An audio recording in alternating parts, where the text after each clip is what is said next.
मेहरारू के गुलामी का बीमारी मेहरी के सेवा में तू इतिहास बनौला।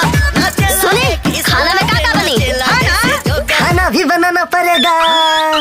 नमस्ते प्रणाम, आप सब देख रहे बानी भोजपुरी प्लस। तो आज जो ना ट्रेलर की रिव्यू लेके आयल बनी, ओकर नाम बा नौकर बीबी का। जी हाँ, नौकर बीबी का, जो कि ट्रेलर आप लोग V4U भोजपुरी यूट्यूब चैनल पर जाके देख सकतानी। जोना में काजल राघवानी और भी अनेकों भोजपुरी कलाकार बाड़े। मंजुल ठाकुर जी फिल्म के डायरेक्टर बाड़े।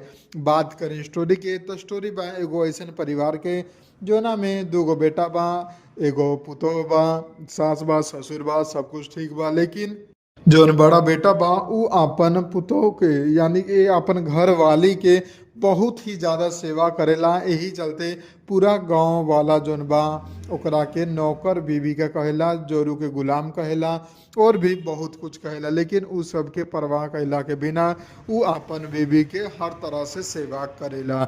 लेकिन जौन छोटा बेटा बा ओकर ई कहना बा कि जब हमर बीबी आई तो हम राज करम, हमर बीबी नौकरानी बन के हमरा खातिर काम करी, हमार सेवा करी। और होबो ऐसन करेला, जब ओकर बियाह होखेला तो ओकर पत्नी ओकर बहुत ज़्यादा सेवा करेली, बहुत ज़्यादा ओकर मानदान करेली।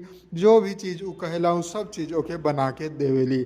लेकिन जौन बड़की पुतोह बाड़ी उ अपन छोटकी दियादिन के ये सिखा देवेली कि जे प्रकार से हम अपन पति के अपना काबू में कैले बड़ी, ओकरा से सब काम करवावेली, ओ तरीका से तू हो अपना पति के काबू में करा, खुद काम ना करके अपन पति से काम करवावा। तो छोटकी पुतोह भी हो जाली तैयार और अपन पति के हर बात टाले लागेली और रूस के बैठ जाली।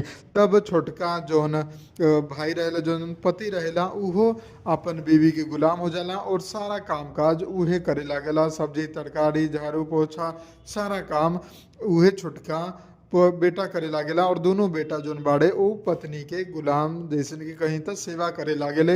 ये बात जान के ओकर बा मतारी खिसियाले।